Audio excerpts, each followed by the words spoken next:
نہیں ہو رہی ہے؟ آپ حضرات میں سے کوئی ریکارڈنگ کر سکتا ہے؟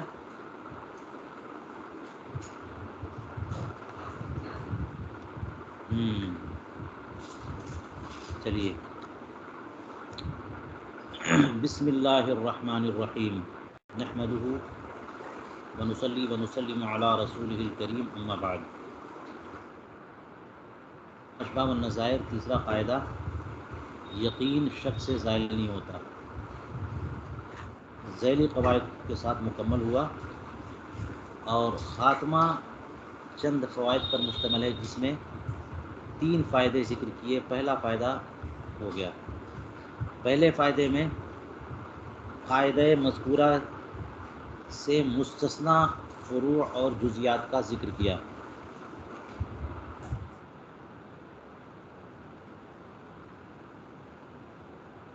یہ فائدہ ثانیہ،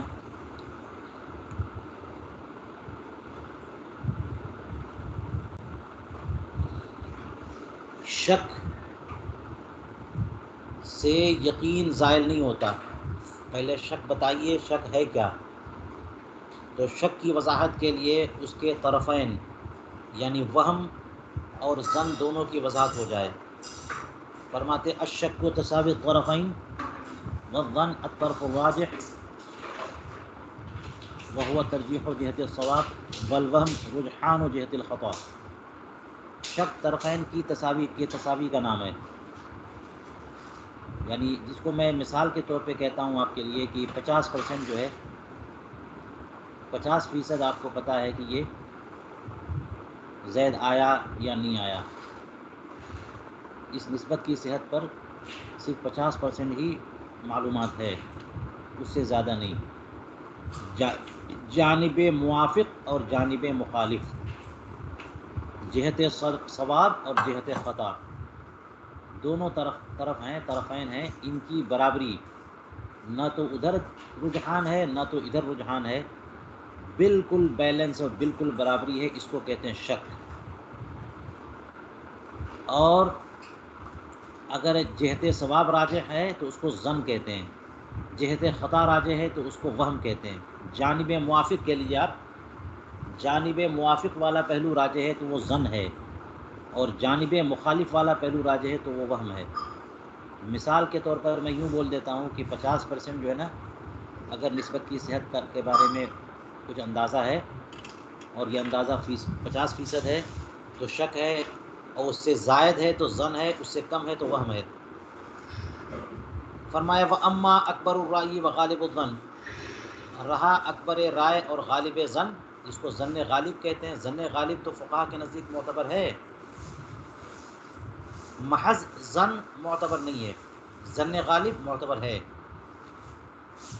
تو ظن کے مقابلے میں ظن غالب کیا ہے؟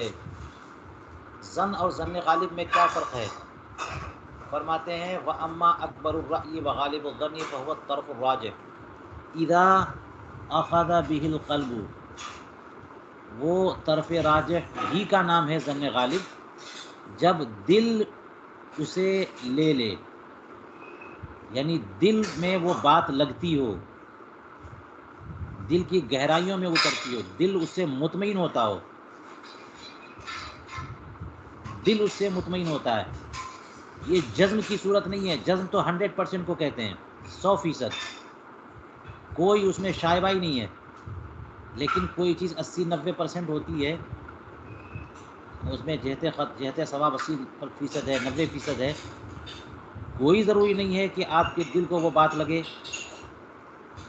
لیکن کبھی کبھی کچھ ایسے قرائن ساتھ میں آ جاتے ہیں کہ وہ بات دل کو چھوتی ہے، دل مطمئن ہوتا ہے۔ جیسے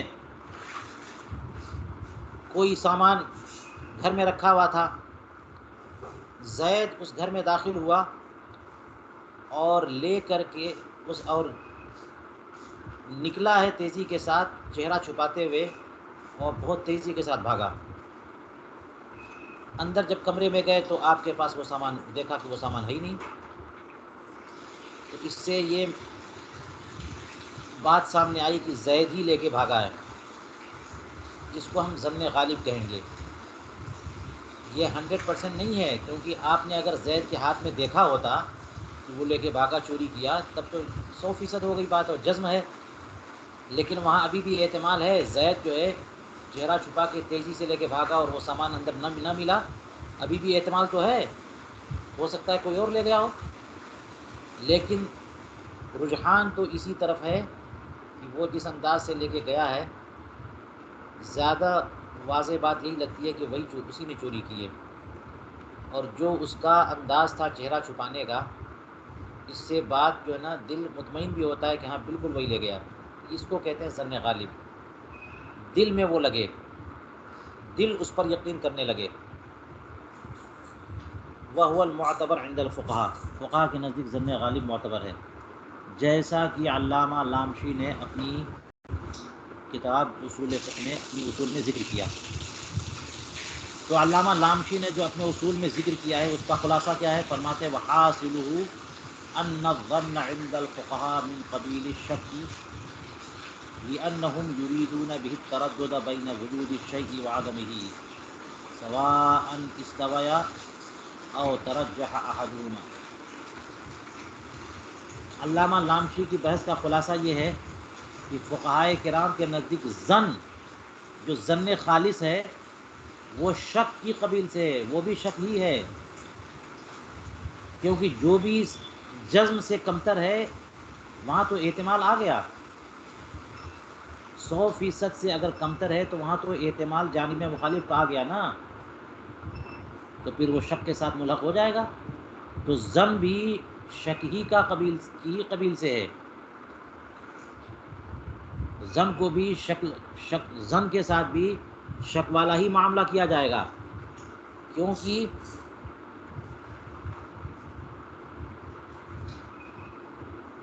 شک بول کر کے فقہا کیا مراد لیتے ہیں؟ التردد بین وجود الشیء وعدمہ، چیز کے وجود اور عدم کے درمیان تردد کو شک کہتے ہیں.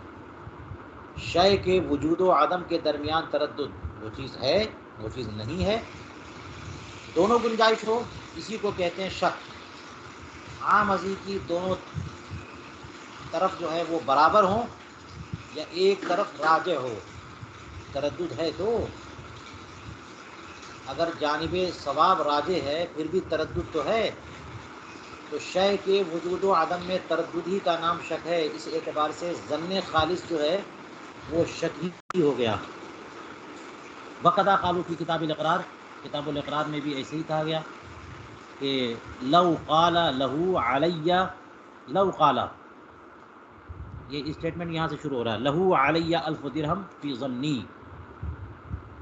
کسی بندے نے کہا کہ اس کا میرے اوپر 1000 درہم، اس کے میرے اوپر 1000 درہم ہے جیسا کہ میں گمان کرتا ہوں. فی ظنی کہہ دیا اس نے، تو فی ظنی کہہ دینے سے یہ اقرار درست نہیں ہوا. یہ فی ظنی کیا مطلب ہے؟ آپ جو کہہ رہے ہو کہ اس کے میرے اوپر 1000 ہیں تو بصیغہ جزم کہیے. آپ فی ظنی کہہ دیا آپ نے، تو یہ اقرار درست نہیں. لا یلزمہ شیء، کوئی چیز لازم، 1 درہم بھی لازم نہیں آئے گا اس کے اوپر.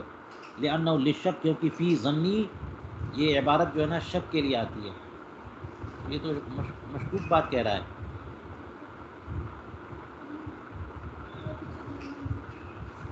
لہو علی 1000 درہم فی ظنی کہہ دینے سے کچھ بھی واجب نہیں ہے. اس کا مطلب لفظ ظن جو ہے کے ساتھ فقہائے کرام شک ہی والا معاملہ کرتے ہیں، اس سے کوئی چیز ثابت نہیں مانتے.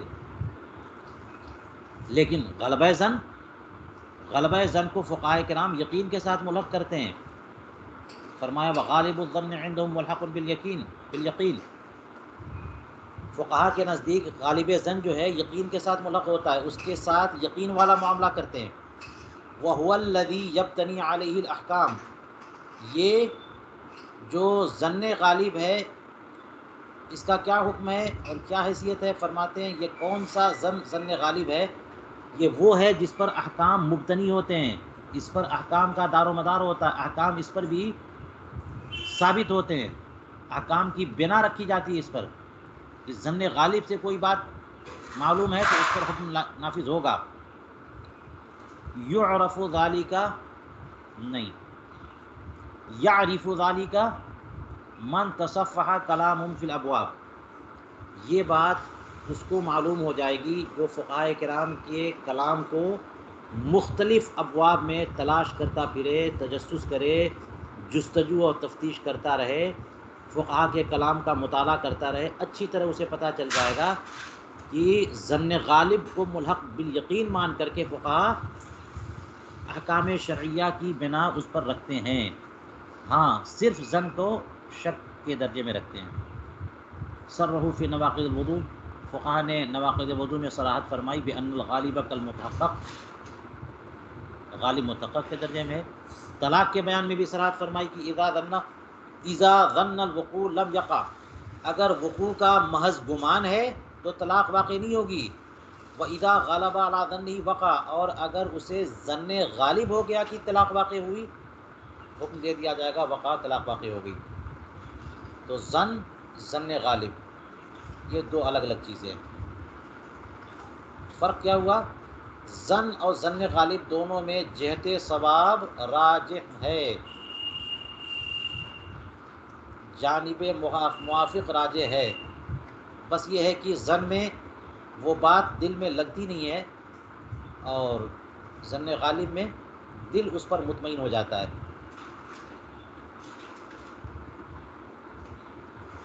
چلیے یہاں سے ظن اور ظن غالب کا فرق سامنے آ گیا،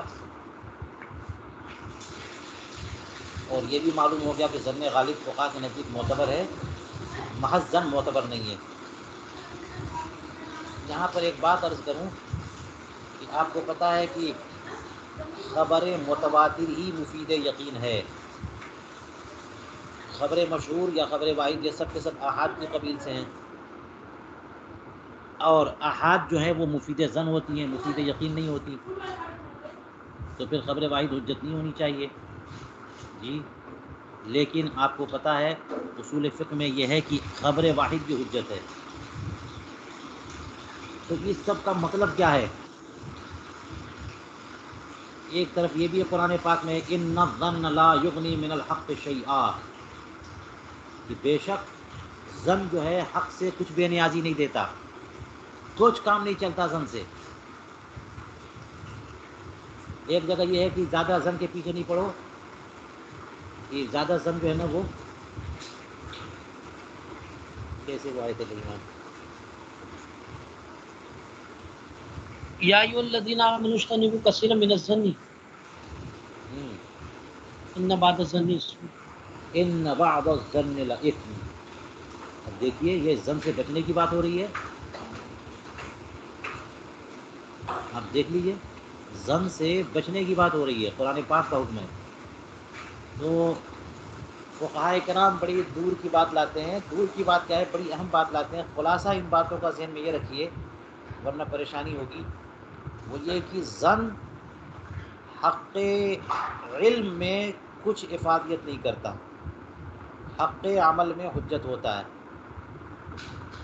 اسی لیے جہاں پر بھی یہ ہے کہ ان الظن لا یغنی من الحق شیئا، وہاں مراد معتقدات میں ہے، اصول میں ہے، اس لیے وہاں پر دلیل شرعی جو ہے نا عقائد کی، عقل ہے یا خبر متواتر ہے جی، یا سواد اعظم کا کلام ہے، جو بھی چیز قطعی ہو وہ ہے، ظنیات کا کچھ کام نہیں ہے معتقدات میں، اور حق عمل میں یعنی فقہ میں، فروع میں بلا شبہ ظن بھی کافی ہے، خبر واحد حجت ہے، وہاں کوئی ضروری نہیں ہے کہ خبر متواتر ہو تبھی کام چلے گا۔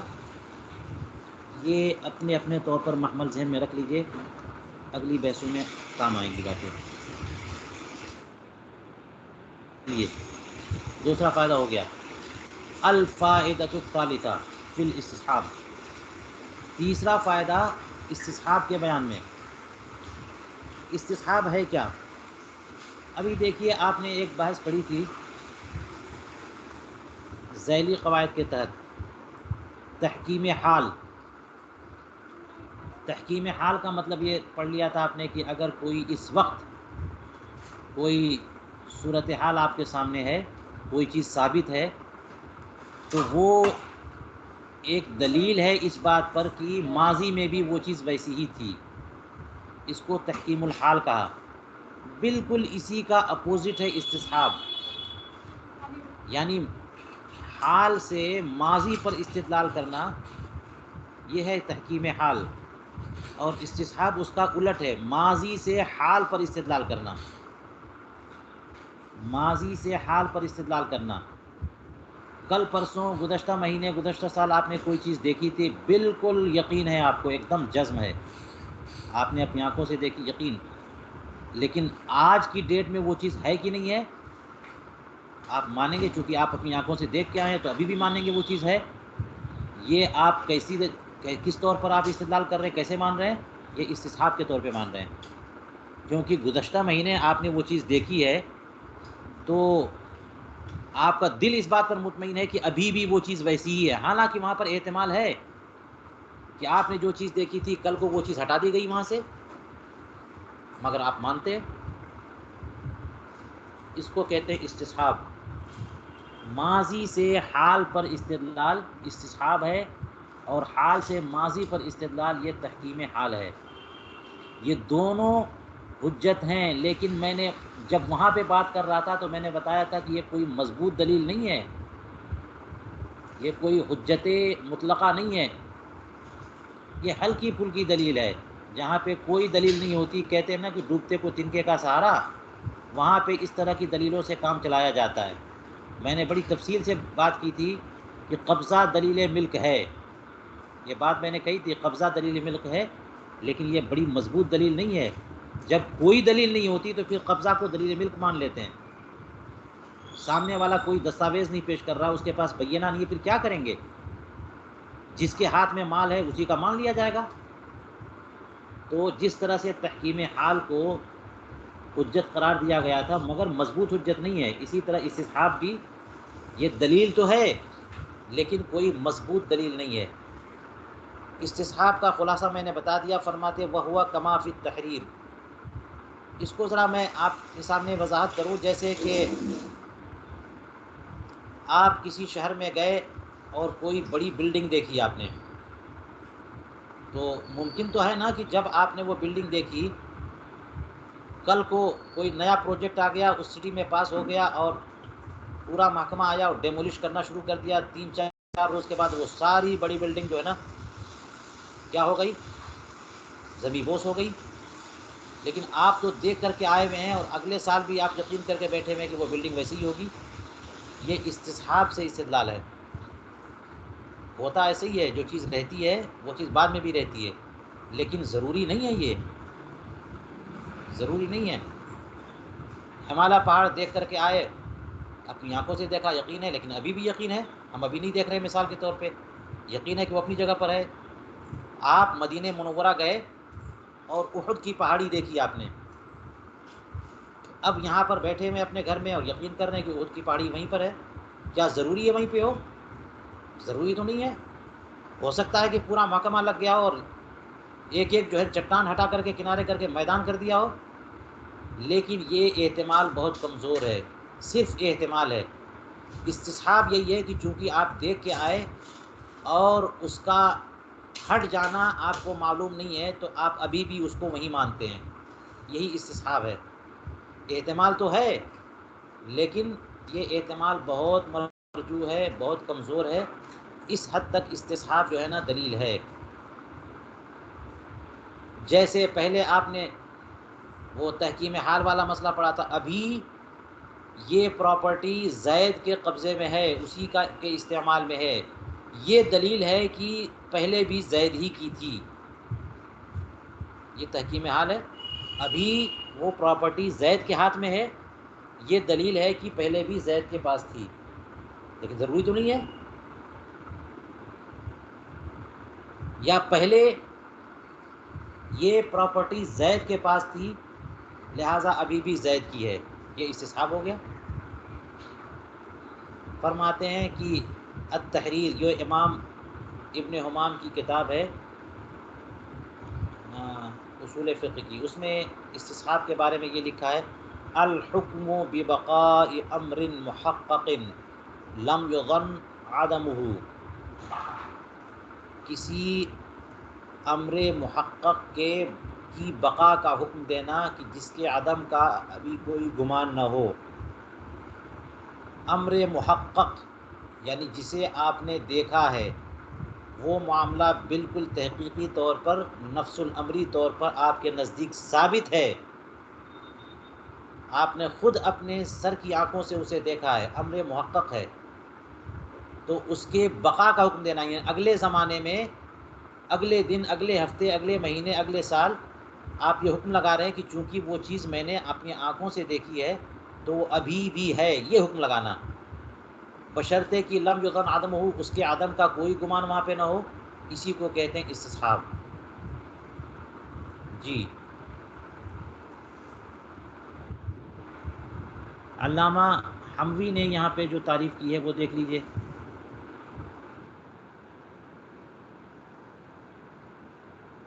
ایک سو 36 میں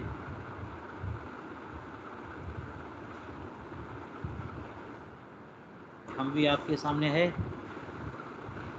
جی حضور ہے. وَهُوَ الْحُكْمُ بِثُبُوتِ أَمْرٍ فِي وَقْتٍ آخر، یہ مطلق کر دیا انہوں نے. ایک امر کے ثبوت کا دوسرے وقت میں حکم دینا، یا عام کر دیا تو وہ وقت آخر جو ہے نا ماضی بھی ہو سکتا ہے اور مستقبل بھی ہو سکتا ہے، حال بھی ہو سکتا ہے. تو اس اعتبار سے انہوں نے کہہ دیا کہ یشتمل علیہ، پھر تو دونوں آ گئی نا اس میں، وہ تحکیم حال والی بات بھی آ گئی اور استصحاب والی بات آ گئی. میں نے فرق یہ بتایا تھا کہ تحکیم حال کا مطلب ہے کہ حال سے ماضی پر استدلال کرنا، اور استصحاب یہ ہے کہ ماضی سے حال پر استدلال کرنا. لیکن انہوں نے ایسی ڈیفینیشن دی ہے کہ دونوں کو شامل ہے. وہما جعل الحکم الثابت فی الماضی مصاحبا للحال، اور جعل الحال مصاحبا لذلك الحکم. چلیے یہ اچھی بات ہو گئی.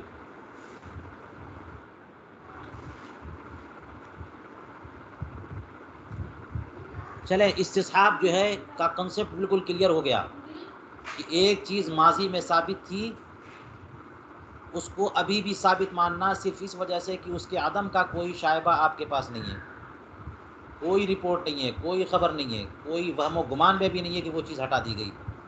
آپ مانے بیٹھے ہوئے ہیں کہ وہ چیز ابھی بھی ہے، حالانکہ احتمال ہے، تب بھی جو ہے نا یہ استصحابی دلیل ہے. استصحاب یہ بھی ایک دلیل ہے. میں نے پہلے ہی کہہ دیا تھا کہ یہ سب دلیلیں کوئی مضبوط دلیل نہیں ہیں، اس لیے فقہا کا اختلاف ہے. فرماتے ہیں وقت خلیفہ فی حجیتی، استصحاب حجت ہے یا نہیں ہے، اس سلسلے میں فقہاء کرام کا اختلاف ہے. اور دیکھ لیجئے کیا فقیل حجت مطلقاً، 3 موقف آ گئے سامنے. ایک قول یہ ہے کہ استصحاب مطلقاً حجت ہے، ونفعہ کثیر مطلقاً، اور بعض نہیں کثیر فقہا نے مطلقاً اس کی نفی کر دی، بالکل حجت نہیں ہے. لیکن فحول ثلاثہ نے من وجہ حجت مانا، من وجہ حجت نہیں مانا. فحول ثلاثہ سے کون مراد ہے؟ ابو زید شمس الائمہ حلوانی اور علامہ فخر الاسلام بزدوی. شمس الائمہ کے ساتھ حلوانی اس لیے میں نے لگا دیا کہ عام طور پر جو ہے ان کو بولا جاتا ہے تو حلوانی ہی مراد ہوتے ہیں، وہ شیخ ہیں شمس الائمہ سرخسی کے، ورنہ یہ بھی ہو سکتا ہے کہ علامہ شمس الائمہ سرخسی ہوں. بلکہ یہ میرے دل میں اب یہ بات زیادہ لگ رہی ہے کہ شمس الائمہ سے مراد شمس الائمہ سرخسی ہی ہوں، کیونکہ مجھے پتہ نہیں ہے کہ شمس الائمہ حلوانی کی کوئی کتاب اصول میں ہے، لیکن شمس الائمہ سرخسی کی کتاب جو ہے اصول سرخسی موجود ہے. چلیے، تو یہ تینوں عظیم فقہا، علامہ ابو زید اور امام شمس الائمہ اور امام فخر الاسلام بزدوی، ان تینوں حضرات کا مسلک مختار کیا ہے؟ انہ حجت للدفع لا للاستحقاق، کہ استصحاب ایسی حجت ہے جو دفع کی صلاحیت تو رکھتی ہے لیکن استحقاق کی نہیں. یہ بات ہم نے پہلے بھی بتا دی تھی جب تحکیم حال والا معاملہ تھا. جی، کہ چیز کو اس کے اقرب زمان کی طرف منسوب کیا جاتا ہے، جو بھی حادث ہو اس کو اقرب زمان کی طرف منسوب کیا جاتا ہے. یہ جب اس والی بات، اس پہ جو ہم پڑھ رہے تھے، درس کر رہے تھے، تو یہ بات ہم نے بتائی تھی، یہاں بھی آ گئی کہ استصحاب یا تحکیم حال یہ سب چیزیں ایسی حجت نہیں ہے کہ جو استحقاق یعنی الزام علی الغیر ثابت کر دیں، بلکہ محض خود سے الزام ہٹانے کے کام آتی ہیں. یہ تو حجت ہے دفع کے لیے، استحقاق کے لیے نہیں ہے. وہو المشہور عند الفقہاء، اور یہی موقف جو ہے فقہاء کرام کے نزدیک مشہور ہے. 3 موقف آ گئے. استصحاب حجت ہے، دوسرا موقف استصحاب بالکل حجت نہیں ہے، تیسرا موقف جو فقہاء کے نزدیک مشہور ہے استصحاب حجت ہے دفع کے لیے، حجت نہیں ہے استحقاق کے لیے. یعنی جس کے لیے استصحاب سے استدلال کیا جا رہا ہے، اگر اس کے مال یا پراپرٹی پر کسی کا حق ثابت کرنا ہے تو یہ نہیں ہو سکتا، کیونکہ دفع کر دے گی. استصحاب جو ہے ایسی حجت ہے جو صالح دفع ہے، کسی اور کا حق اس کے اوپر ثابت نہیں ہونے دے گا استصحاب. لیکن اس کا بھی حق اس کے لیے بھی کسی دوسرے کے مال میں حق ثابت نہیں کرے گا، تو استحقاق کی صلاحیت اس میں نہیں ہے. یہی مشہور ہے فقہاء کرام کے نزدیک. فرماتے ہیں والوجہ انہ لیس بحجۃ اصلا لان الدفع استمرار عدمہ الاصلی. اب دیکھیے میں اس پہ غور کر رہا ہوں کہ 3 موقف تو بتائے، جس میں پہلا موقف یہ ہے کہ استصحاب حجت ہے، دوسرا موقف یہ ہے کہ بالکل حجت نہیں ہے، اور تیسرا موقف یہ بتایا کہ دفع کے لیے حجت ہے، استحقاق کے لیے حجت نہیں ہے.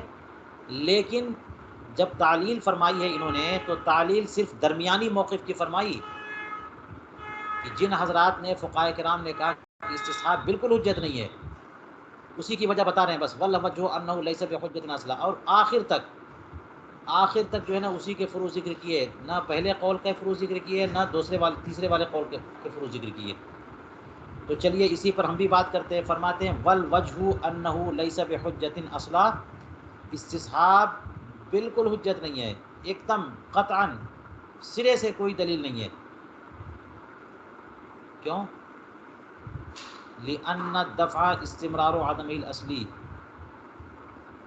اس لیے کہ دفع جو ہے، آپ نے کہا نا کہ یہ دفع کے لیے حجت ہے، استحقاق کے لیے حجت نہیں ہے. تو استحقاق کے لیے حجت نہیں ہے تو مان لیا آپ نے، لیکن دفع کے لیے حجت ہے یہ کہنا، یہ بھی اصل میں یہی کہنا ہے کہ حجت نہیں ہے. وجہ یہ ہے کہ لأن الدفع استمرار عدم الاصلی، دفع تو اصلاً ثابت ہے نا، دفع تو اصلاً ثابت ہے، کیونکہ دفع نام ہے عدم اصلی کے استمرار کا.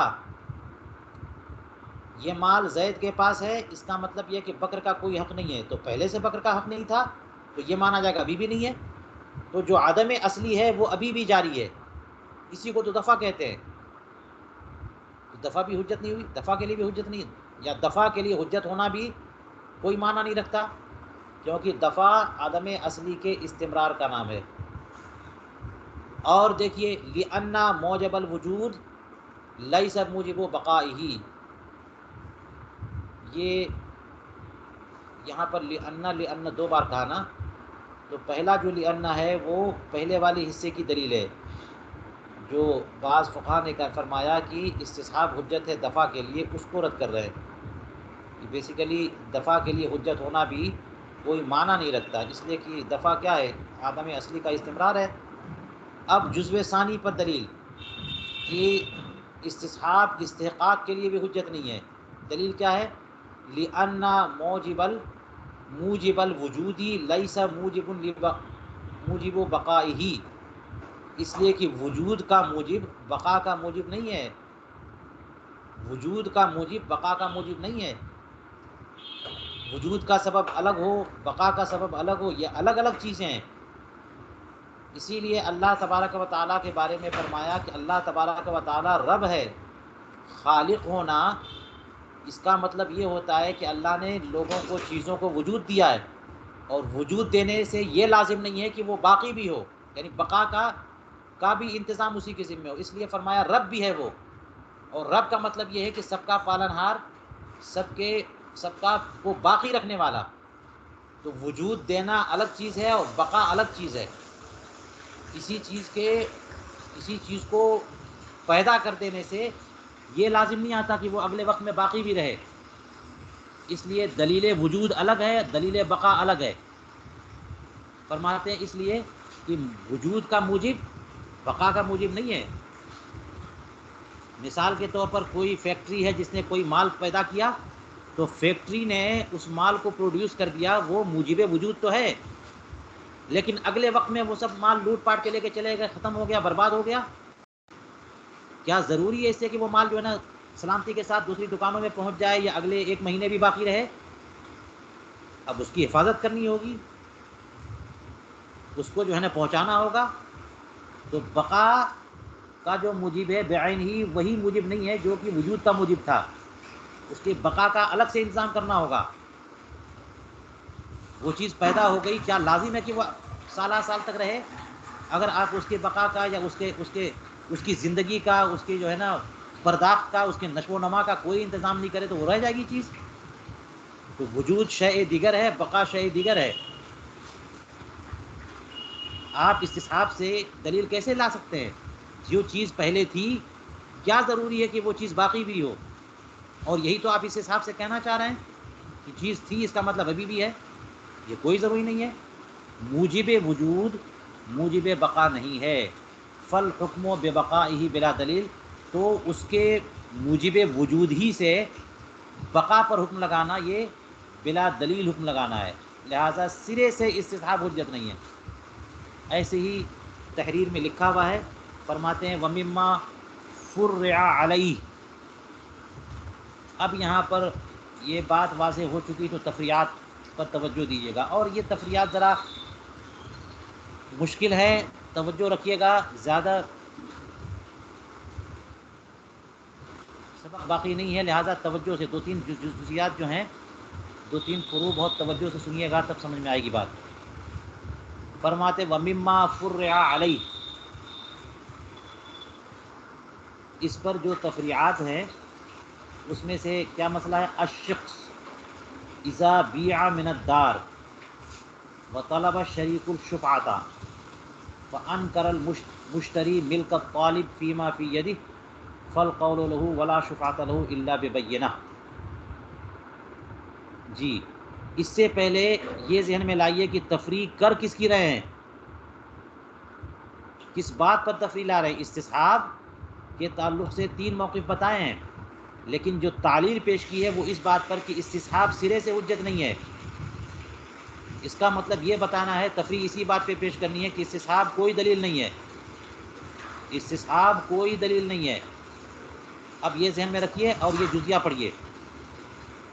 فرماتے اس کی تفریح یہ ہے کہ شخص کہتے ہیں کسی مشترک مال کے ایک ایسے حصے کو جو شائع ہو، یعنی تقسیم نہ، جیسے بکرے میں آپ قربانی میں کیا کرتے ہیں، 7 آدمیوں نے حصہ لیا ایک گائے میں، تو ایسا تو نہیں ہے کہ سر ایک کا پاؤں دوسرے کا اور ہاتھ تیسرے کا، پیٹ چوتھے کا، ہر حصے میں ہر ایک کا حصہ ہوتا ہے۔ تو ایسا مال جس میں شرکت ہو اور سارے حصے دار برابر کے شریک ہوں، اور جو مال مشترک ہے وہ شائع ہو، وہ متمیز نہ ہو، ممتاز نہ ہو، اس کو کہتے ہیں شخص۔ تو ایسے ہی غیر ممتاز مال مشترک کو کہ ایک حصے کو، شخص اس ٹکڑے کو کہتے ہیں، حصے کو، گھر کا ایک مشترک حصہ ہے، اس میں سے ایک حصے کو بیچ دیا گیا، وطلب الشریک الشفعہ، اور شریک نے شفعے کا مطالبہ کر دیا۔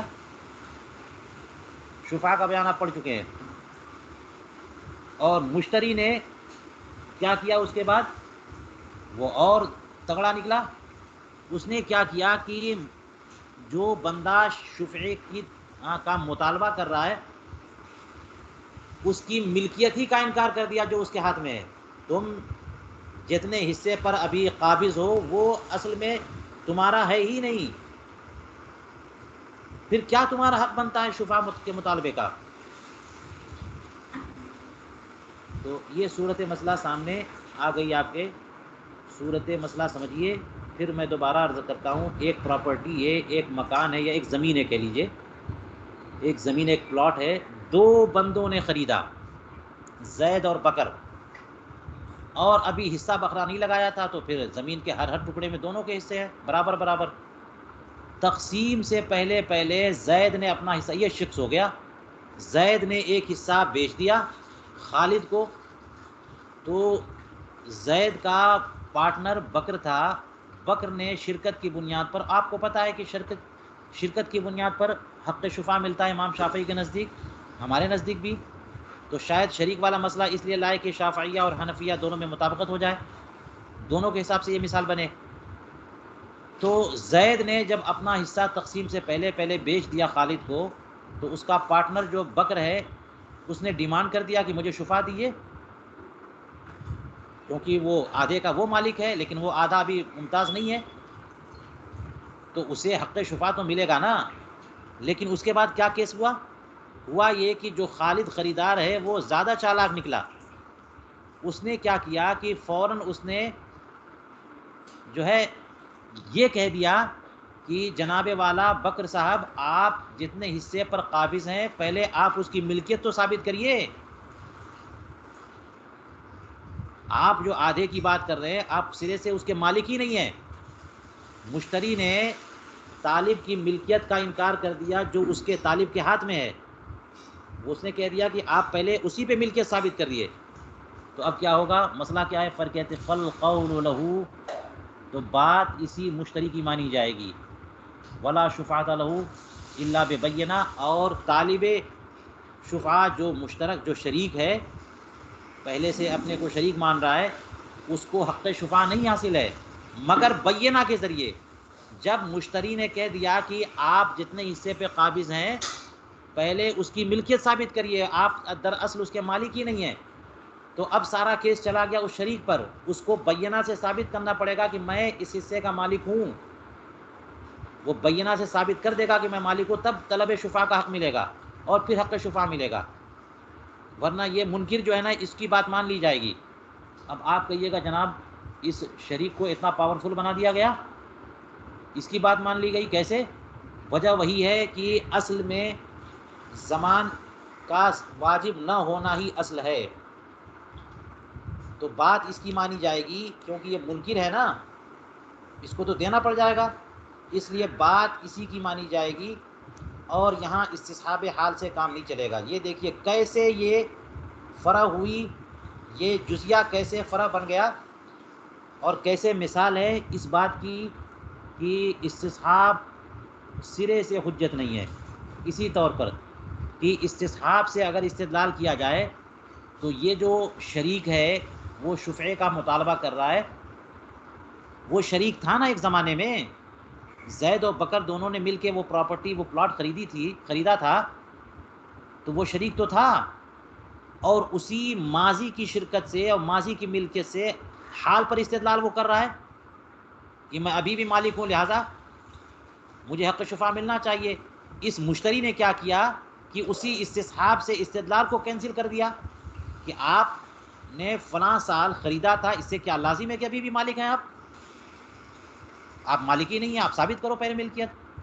تو شریک نے جو استصحاب سے استدلال کیا تھا، مشتری نے کیا کیا؟ اس پر ردہ رکھ دیا، اور بات بھی مشتری کی مان لی گئی۔ اس سے سمجھ میں آیا کہ استصحاب اگر دلیل ہوتی تو اس کا یہاں پر اعتبار کیا جاتا، استصحاب بالکل حجت نہیں ہے۔ دیکھ لیجیے یہ مثال سامنے آ گئی۔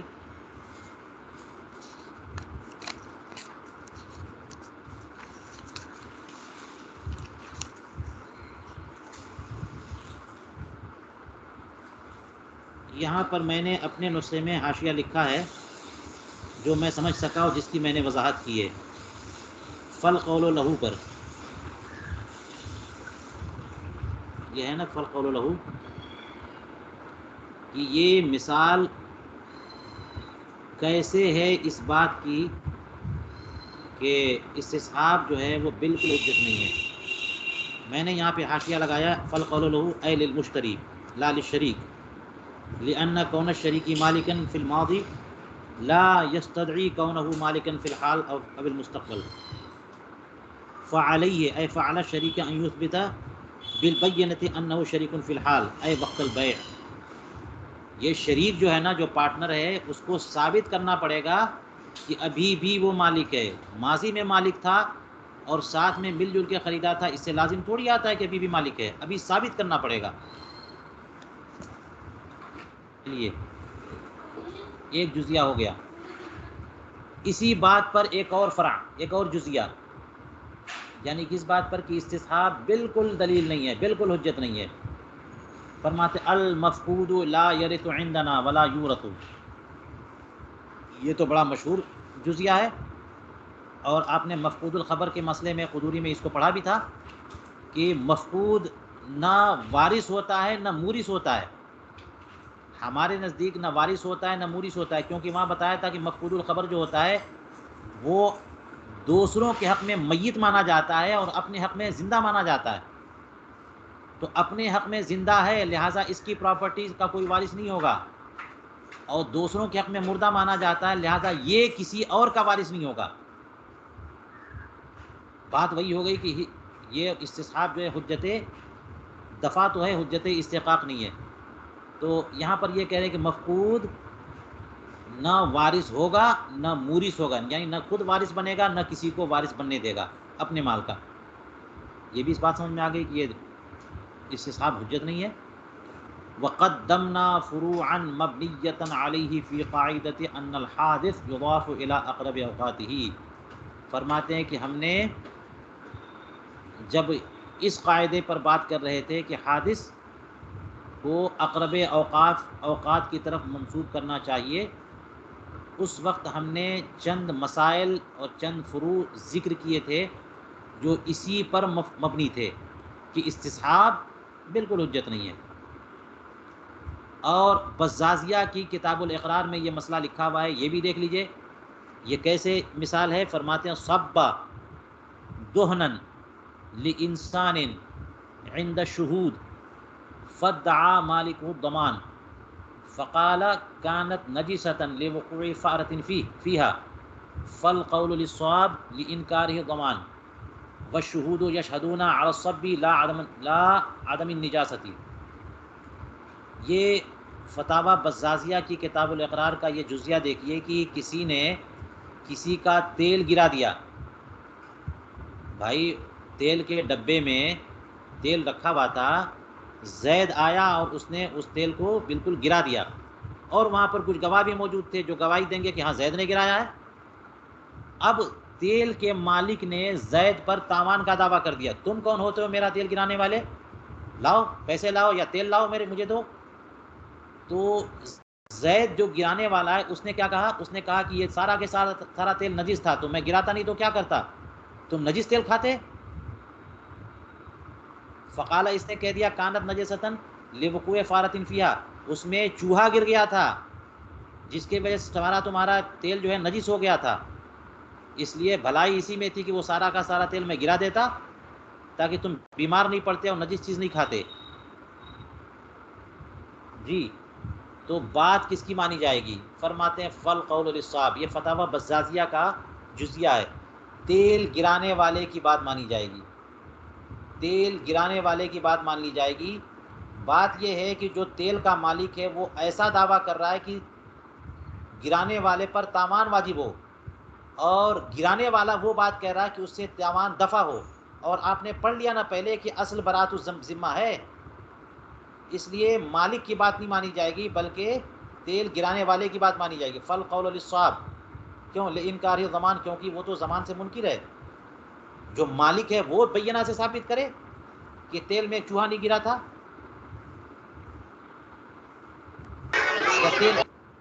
یا تیل نجس نہیں تھا۔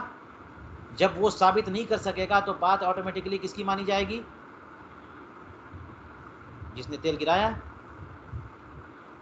وجہ کیا ہے؟ وجہ یہ ہے کہ یہ منکر زمان ہے، منکر زمان قائل بالاصل ہے، اور قائل بالاصل کی بات مانی جاتی ہے۔ اب آپ کہیے گا کہ وہاں پہ گواہ بھی تو موجود تھے، زید نے جب کسی کا تیل گرایا تو وہاں گواہ موجود تھے، تو گواہ جو ہے گواہی دیں گے۔ تو کہہ رہے ہیں کہ گواہی سے بھی کام نہیں چلے گا، کیونکہ والشہود یشہدون علی الصب لا عدم النجاست، گواہ تو گرانے پہ نہ گواہی دیں گے، جو گواہ وہاں دیکھ رہے ہیں وہ کیا دیکھ رہے ہیں؟ گرانا دیکھ رہے ہیں، اور گرانے پہ گواہی دیں گے، اور گرانے والا انکار تھوڑی کر رہا، وہ تو کہہ رہا میں نے گرایا ہے، یہ گواہی دے کر کے کیا ثابت کر لے جائیں گے؟ تیل گرانے والا وہ کہہ رہا ہے کہ میں نے تیل گرایا، اور کہہ رہا ہے کہ میں تمہاری بھلائی کا کام کیا، ورنہ تم کھاتے پیتے اور مر جاتے چوہے کو کھا کر کے۔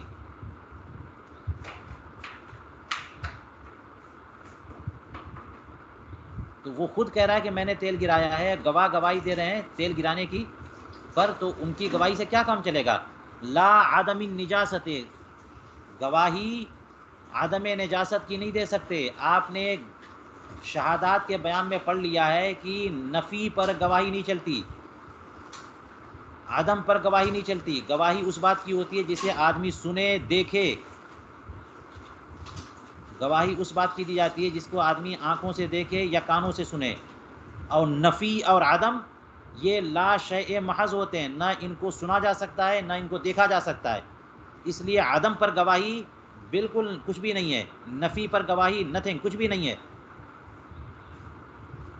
آپ نے کتاب الشہادات میں پڑھ لیا کہ نفی پر گواہی نہیں سنی جاتی، اس لیے گواہ جو ہے گواہی دیں گے وہ تو گرانے پہ دیں گے نا، گرانے کو دیکھا انہوں نے، عدم نجاست کو دیکھ نہیں سکتے تو اس پہ گواہی بھی نہیں دے سکتے۔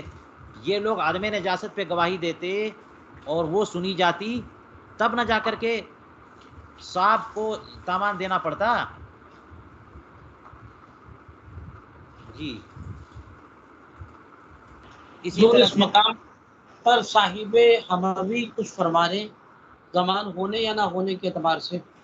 چلیے دیکھ لیتے ہیں، چلیے آگے فرماتے ہیں وَقَذَا لَوْ أَتْلَفَ لَحْمَ، یہ طواف نہیں ہے، لحمہ قصابن ہے۔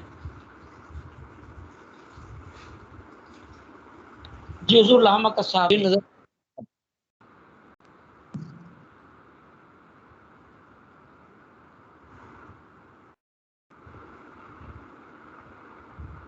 دونوں نسخوں میں طواف لکھا ہوا ہے۔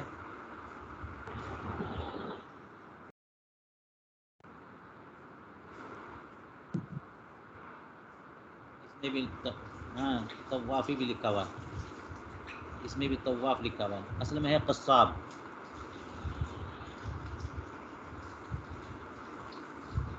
ہیں؟ جی حضور جو میرے پاس نسخہ ہے اس میں قصاب ہے، لحمہ قصاب۔ ہاں تو مسئلہ یہ ہے، اب آپ دیکھ لینا چاہیے کہ یہ جزیہ کہاں سے نقل کیا ہے، ہو سکتا ہے یہ بھی بزازیہ سے ہو، اور بزازیہ سے ہے تو پھر یہ دیکھ لیں گے تو اندازہ ہو جائے گا قصاب ہے یا طواف ہے۔ تو کہتے ہیں کہ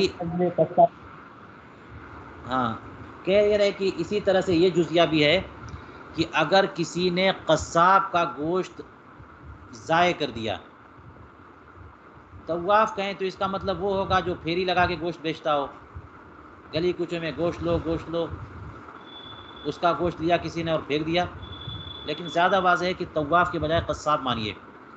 قصاب جو ہے اس نے گوشت کاٹ کر کے اپنی دکان پہ رکھا ہوا تھا، وہ بیچ رہا تھا۔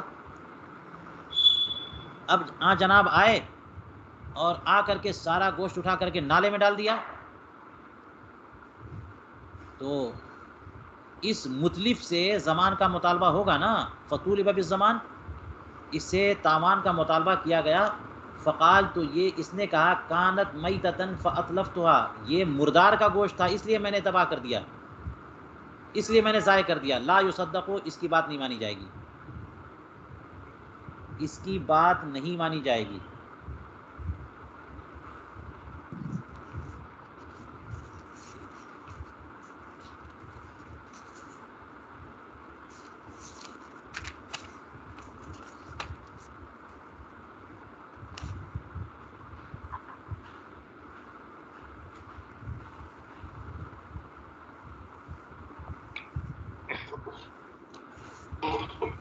جی السلام علیکم۔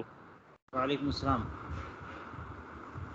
جی حضور صفحہ نظر نہیں آ رہا، ارے ہائڈ ہو گیا پتہ نہیں کیسے۔ اچھا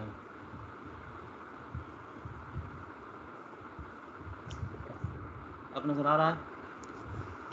جی جی جی جی حضور اب نظر آیا، بہت دیر سے نظر نہیں آ رہا ہے۔ ارے تو کہنا چاہیے جی لگا۔ میں نے کئی کوششیں کی، اس کے بعد میں نے کہا عرض کر دوں۔ اب اتنا نقصان ہوا آپ لوگوں کا۔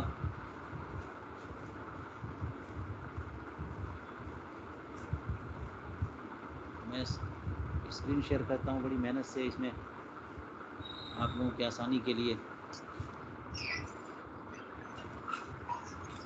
آج کل لیپ ٹاپ موبائل سے کر رہا ہوں تو اس سے ڈیٹا بھی تیزی سے جاتا ہے.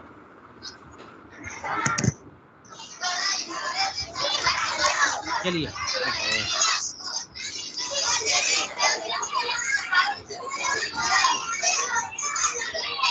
مائک بند کریے.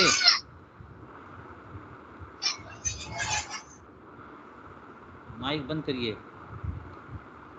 چلیے، تو کسی نے قصاب کا گوشت ضائع کر دیا، اس سے تاوان مانگا گیا، اس نے کہا مردار کا گوشت تھا اس لیے میں نے ضائع کیا، اس کی بات نہیں مانی جائے گی،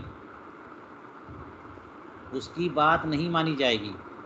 اور ولی شہود ان یشہدوا انہ لحم زکی بحکم الحال، گواہ اس بات کی گواہی دے سکتے ہیں کہ یہ لحم زکی ہے، یعنی مذبوح بذبح شرعی کا یہ گوشت ہے. اور بحکم الحال، جو تحکیم الحال والی بات آئی تھی، گواہ اس بات کی گواہی دیں گے کہ یہ بالکل حلال ہے، لحم مزکات ہے، یہ مردار کا گوشت نہیں ہے، یہ لحم مزکات ہے. اس لیے کہتے ہیں کہ لا یصدق، یہ جو کہہ رہا ہے کہ مردار کا گوشت تھا، اس کی بات نہیں مانی جائے گی. جب بات نہیں مانی جائے گی تو اس کا مطلب یہ ہوگا زمان دینا پڑے گا اس کو. جس نے قصاب کے گوشت کو نالے میں ڈال دیا، ضائع کر دیا، اور عذر یہ کر رہا ہے کہ یہ مر گیا تھا، اس کی بوٹی بنا بنا کر کے بیچ رہا ہے، اس کی بات مان لیں گے؟ اس کی بات نہیں مانیں گے. جب اس کی بات نہیں مانیں گے تو اس کا مطلب یہ کہ اسے تاوان دینا پڑے گا. لیکن آگے کہتے ہیں قال القاضی لا یضمن، قاضی یہ فرما رہے ہیں کہ اسے تاوان نہیں دینا پڑے گا. دو قول آ گئے یہاں پہ.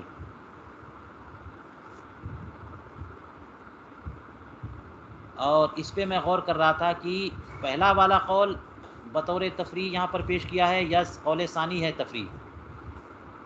جس کی تفریح پیش کرنا چاہ رہے ہیں کہ استصحاب بالکل حجت نہیں ہے، یہ لا یضمنو والی بات جو ہے نا مثال ہے، یا لا یصدقو والی بات مثال ہے.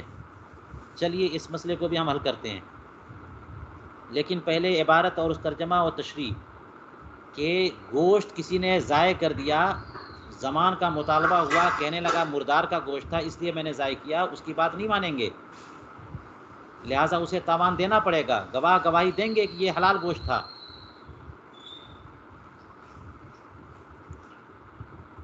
اس پہ بھی میں غور کر رہا ہوں کہ یہ بے حکم الحال کیسے ہے.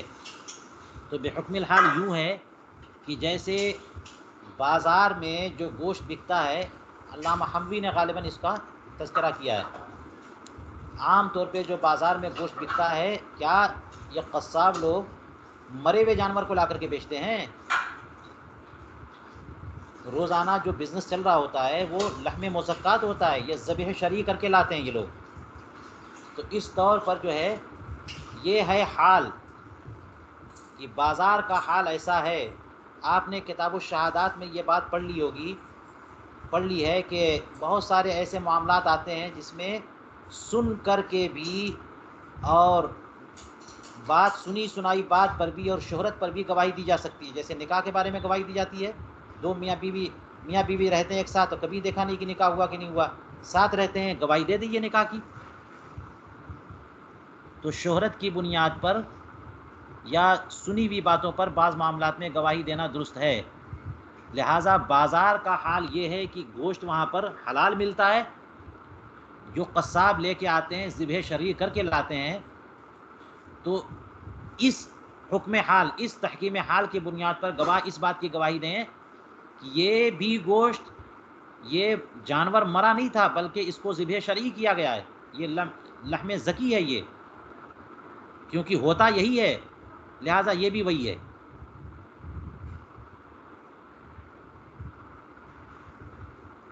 لیکن کہتے ہیں قال القاضی، اب قاضی سے کون سے قاضی مراد ہیں یہ میں غور کر رہا ہوں.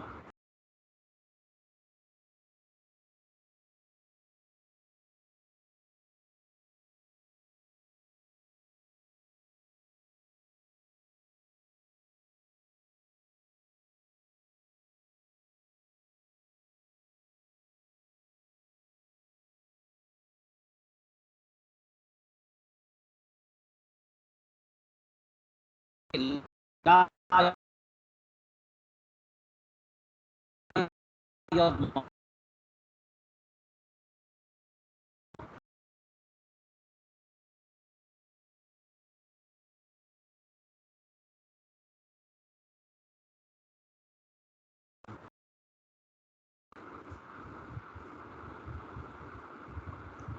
ہیلو جی حضور لبیک. جی آواز کٹ رہی ہے. جی آ رہی ہے حضور، آواز آ رہی. اچھا تو اب یہ پوری بات دیکھیے پہلے کہ اصل میں یہ کہا کہ گوشت ضائع کرنے والے نے یہ کہا کہ مردار کا گوشت تھا تو میں نے ضائع کر دیا، اس کی بات نہیں مانیں گے.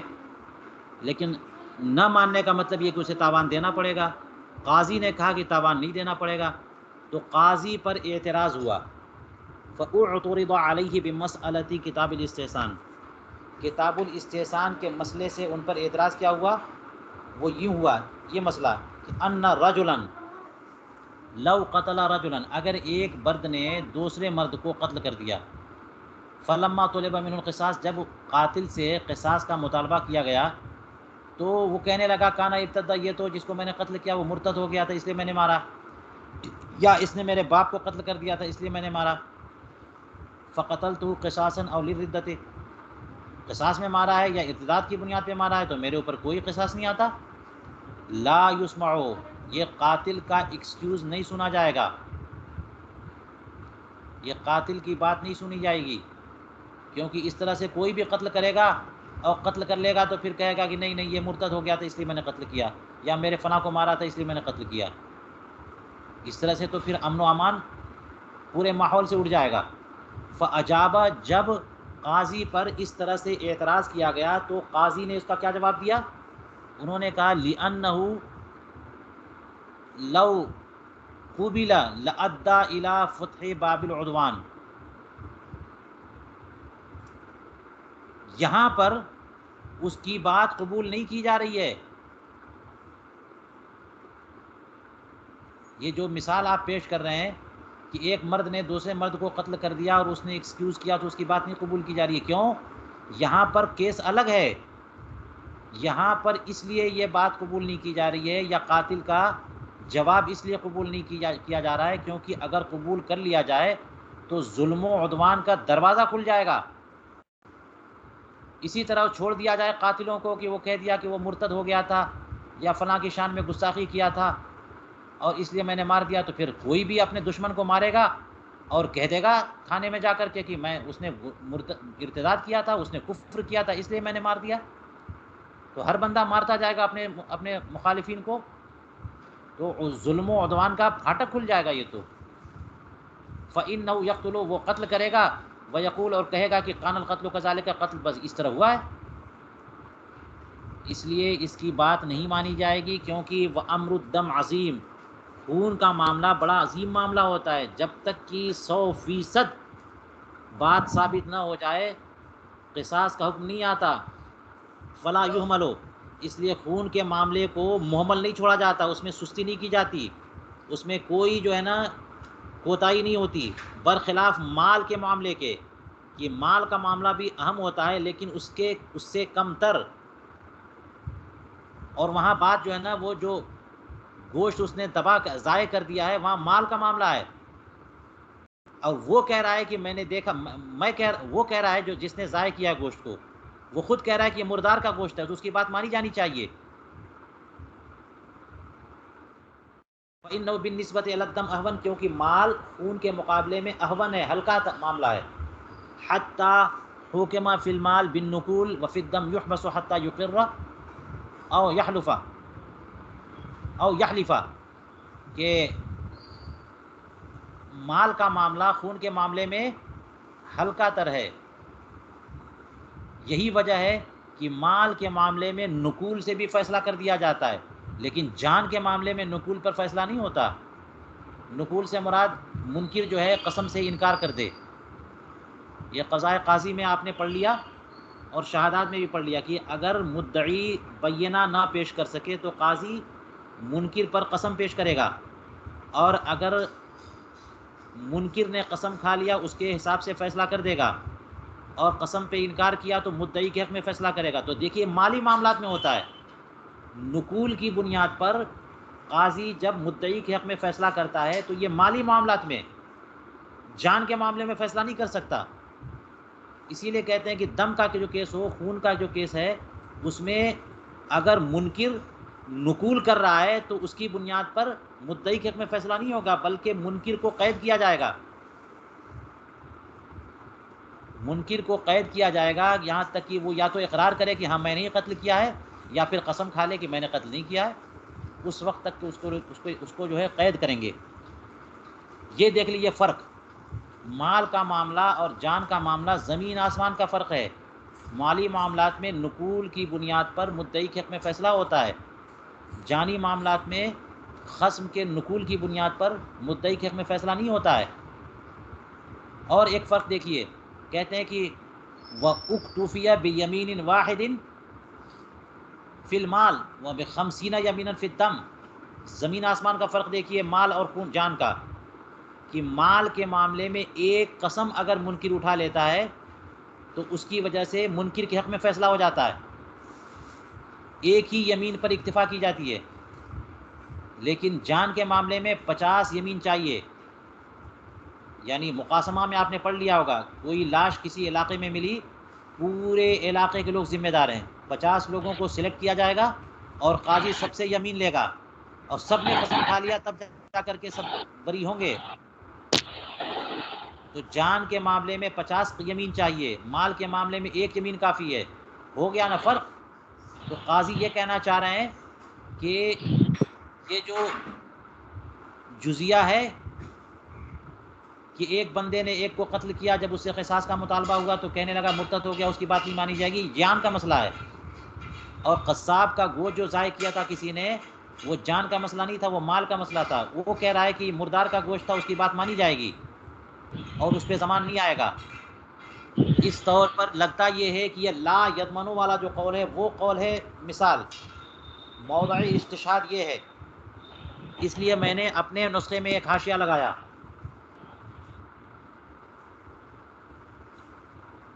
یہ میں پڑھ دیتا ہوں آپ کے لیے۔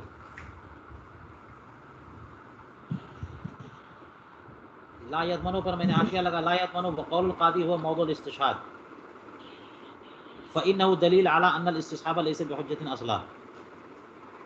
قاضی کا جو قول ہے وہی موضوع استشہاد ہے، کیونکہ وہی دلیل ہے اس بات پر کہ استصحاب بالکل حجت نہیں ہے۔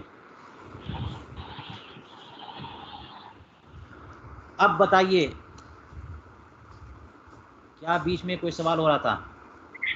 جی حضور، یہ جو کہا گیا تھا کہ وہ ضمان نہیں دے گا، اس پر علامہ حموی نے جو ہے بزازیہ کے حوالے سے دوسرا جزیہ حاشیے میں بیان کر رہے ہیں کہ صاحب بزازیہ نے ایک جگہ جو ہے وہ ضمان کا بیان فرمایا۔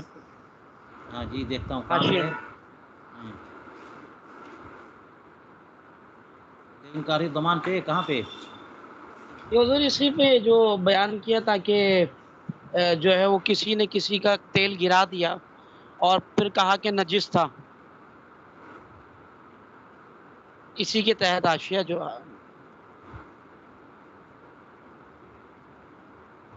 قیل ظاہر انه لا يضمن الدهن وهو مشکل لان الدهن المنجس مال بدلیل جواز بیعه فهو مال قابل للتملیک والتملک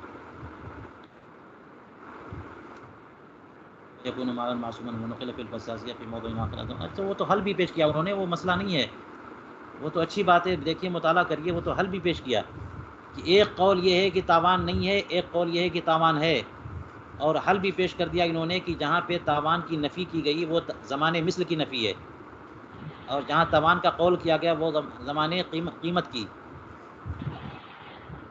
تو یہ تو بہت اچھی بات کہہ دی انہوں نے، یعنی ایک اور جزیے سے تناقض پیش کیا پہلے اور پھر حل بھی پیش کر دیا انہوں نے۔ میں یہاں پہ یہ دیکھ رہا ہوں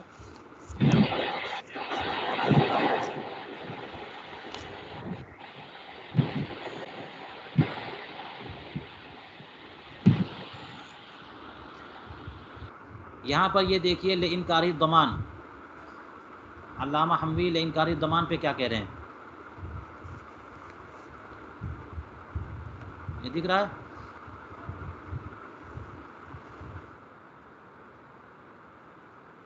جی حضور دکھ رہا ہے. اس میں انہوں نے لکھا الظاہر ان المسألۃ من فروع العمل بالاستصحاب، یعنی یہ کہہ رہے تھے کہ استصحاب بالکل حجت نہیں ہے، اور اسی کے فروع کا سلسلہ 2-3 مسائل بیان کیے. تو یہ تیل گرانے والا مسئلہ جو ہے نا، یہ بھی اسی کی فرع ہے کہ استصحاب حجت نہیں ہے. لیکن علامہ حموی کہتے ہیں کہ ظاہر یہ ہے کہ یہ تو اس کے فیور میں یہ مثال چلی گئی، استصحاب کے فیور میں یہ مثال چلی گئی نا. ان المسألۃ من فروع العمل بالاستصحاب لأن الاصل عدم الزمان فیدفع به دعوی الملک. یہ عدم الزمان ذات سے ذات سے ہونا چاہیے، کیونکہ اصل تو یہ ہے کہ تاوان نہ ہو، تو اس سے ملکیت کے دعوے کا دفع کیا جائے گا. تو یہ عمل بالاستصحاب کی فرع ہے، یہ علامہ حموی کہتے ہیں.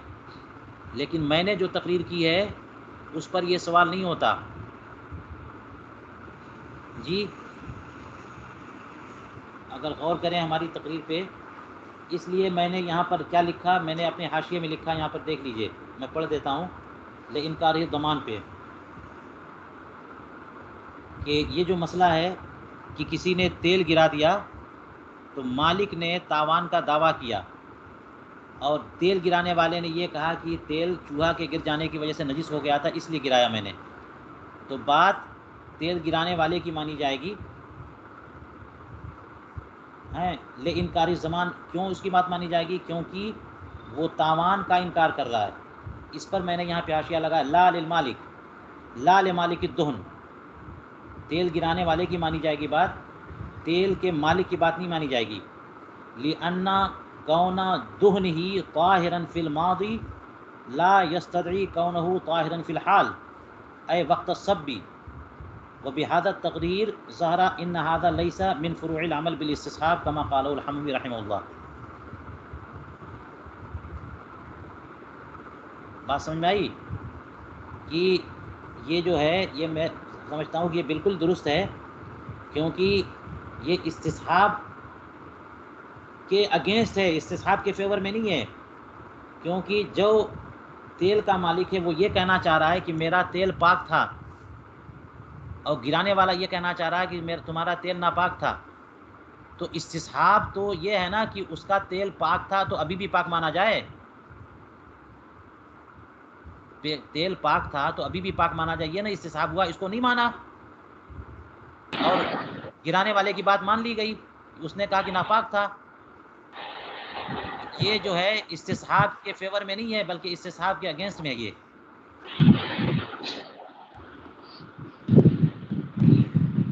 چلیے یہیں پر میں اپنا درس روکتا ہوں اور آپ حضرات اپنے سوالات پیش کریے.